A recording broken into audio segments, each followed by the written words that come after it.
Hey everyone, and welcome to NoelsMarine. Today, we're going to go deep, right down into focus on the marine engine room valves, types, and applications, marine engineering. We'll be looking at one of the most important yet honestly often overlooked components inside every ship's engine room, the marine valve. Now, even though valves might look kind of simple from the outside, they perform absolutely critical jobs. They start and stop the flow of liquids and gases, they control pressure, regulate flow, and basically, they ensure the safe operation of every single machinery system on board a vessel. So let's dive right in and uncover how these vital components keep massive ships running smoothly. Here is our roadmap for today. First, an introduction to marine valves. Then, we'll cover isolation and flow valves, followed by direction and control valves. After that, we'll look at automated valve systems. And finally, we'll wrap up with valve selection and review. Let's get started. Section 1. Introduction to Marine Valves. Understanding the core purpose. So, what exactly is a valve? Well, I want you to just imagine the water tap in your home kitchen. When you turn the handle, water starts flowing, right? Turn it again and the water stops. A marine valve works on that exact same fundamental principle. But instead of just drinking water, it controls the flow of various vital fluids aboard a ship. We're talking seawater, freshwater, fuel oil, lubricating oil, steam, compressed air, and hydraulic oil. Without these valves, marine engineers would literally have no way to safely control these complex systems. And this brilliantly illustrates why they're so absolutely crucial. Every single pipe inside a ship's engine room carries something important. Depending on the operational needs, engineers might need to stop the flow, start the flow, reduce it, or increase it. Sometimes, they have to prevent a dangerous reverse flow, release built-up excess pressure, or completely isolate a piece of equipment so maintenance can be done safely. Valves make all of these diverse operations possible, which is exactly why there are literally hundreds of them installed throughout any given ship. Section 2. Isolation and flow valves. Gate, ball, globe, and needle valves. First up on our list is the gate valve. Think of a physical gate that either opens completely or closes completely. When it's fully open, fluid flows through the pipe with almost zero restriction. But when it's closed, it completely blocks that flow.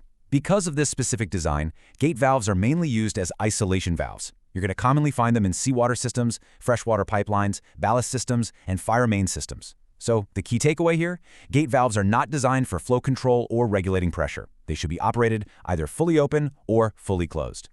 Next, we've got the ball valve. Now inside this valve sits a metal ball with a hole drilled right through its center. When that hole aligns with the pipe, fluid flows freely.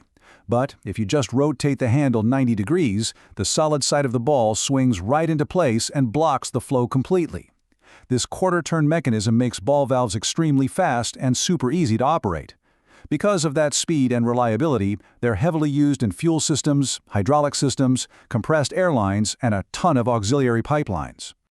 Now, what's really interesting is the contrast between the globe valve and the gate valve we just talked about. Unlike the gate valve, the globe valve is specially designed to regulate flow. Inside, a movable disc approaches or moves away from the valve seat. This specific mechanism lets marine engineers adjust the amount of flow very accurately. But there's a trade-off. Because the fluid actually has to change direction as it moves inside a globe valve, it creates a higher pressure loss compared to a gate valve. You'll see these mostly in steam systems, cooling water systems, and anywhere precise flow control is absolutely required. Rounding out this section is the needle valve. It gets its name from the long, needle-shaped spindle housed right inside it. That pointed needle allows for extremely fine, minute adjustments of fluid flow. Because it is so highly precise, you'll find needle valves mostly used in pressure gauges, delicate instrumentation, hydraulic control systems, and fuel injection testing. Essentially, whenever super accurate flow adjustment is required on a micro level, engineers will choose the needle valve. Section 3. Direction and control valves. Check, butterfly, safety, and relief valves. First in this category is the check valve. What makes this valve unique is that it works entirely automatically. Think of it as a one-way street. It only allows fluid to flow in one direction.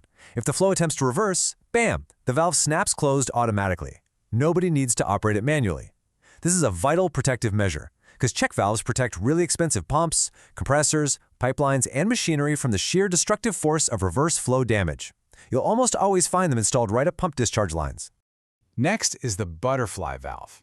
Inside this one is a circular disc that rotates right around its center axis. When the disc is parallel to the fluid flow, the valve is open. Turn 90 degrees, it blocks the pipe and closes.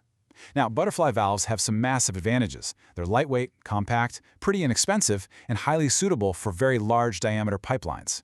Because of that, they're widely used in a ship's seawater cooling systems, ballast systems, and fire main systems. Okay, now we arrive at one of the absolutely most important valves on board any vessel, this safety valve. To picture this, just imagine a pressure cooker in your kitchen. If the internal pressure gets way too high, steam escapes automatically through the top to prevent a disaster, right? A marine safety valve works on that exact same principle. If pressure inside a system rises above the designated safe limit, this valve opens automatically. Once pressure is safely back to normal, it closes again. These safety valves protect boilers, air compressors, pressure vessels, and tons of other pressurized systems. Without them, dangerous and potentially fatal explosions could easily happen. Now, it's pretty easy to confuse a safety valve with our next component, the pressure relief valve. While they're similar in concept, the crucial point here is the application. A pressure relief valve is mainly used in hydraulic and liquid systems, rather than steam or gas. Whenever liquid pressure becomes excessive, the relief valve opens and safely returns that excess fluid directly back to the holding tank. This action completely protects pumps, pipelines, delicate seals, and hydraulic equipment from severe pressure damage. Section 4. Automated valve systems. Solenoid valves. This brings us to the solenoid valve.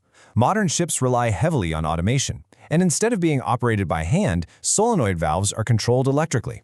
When electrical power energizes a coil inside the unit, the valve opens or closes automatically. You're going to see solenoid valves widely used across modern automation systems, fuel control systems, pneumatic controls, refrigeration systems, and for remote machinery operations. They are basically the key components that allow today's ships to operate with far greater efficiency and safety through advanced automation. Section 5. Valve selection and review. Choosing correctly and summarizing key types. Now, every single valve we've discussed is designed for a very specific purpose. Marine engineers don't just pick them randomly. When outfitting a system, they have to consider several absolutely critical factors. They look at the type of fluid being moved, the operating pressure, and temperature extremes. They also have to calculate the expected flow rate, the required level of control, overarching safety requirements, and long-term maintenance needs. Taking the time to select the exact right valve improves system safety, operational efficiency, and dramatically extends the lifespan of the equipment. All right, let's do a quick revision to lock this knowledge in. We can clearly map each valve to its primary function. The gate valve is your go-to for complete isolation. The ball valve provides fast quarter-turn operation. The globe valve is best for accurate flow regulation, while the needle valve takes that a step further for very precise, fine flow adjustment. Moving down, the check valve prevents reverse flow entirely automatically.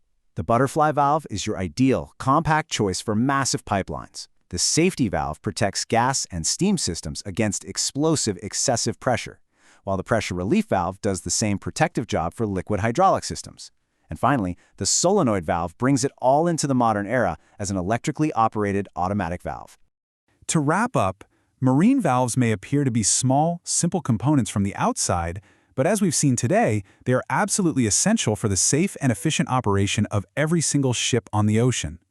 Understanding their working principles and distinct applications is a fundamental skill for marine engineers and maritime professionals everywhere. If you found this breakdown useful, give the video a like, share it with your fellow engineers and maritime cadets, and subscribe to NoelsMarine for more detailed deep dives, marine engine room valves, types and applications, marine engineering. Hit the bell icon so you never miss an upload, and we'll see you in the next one.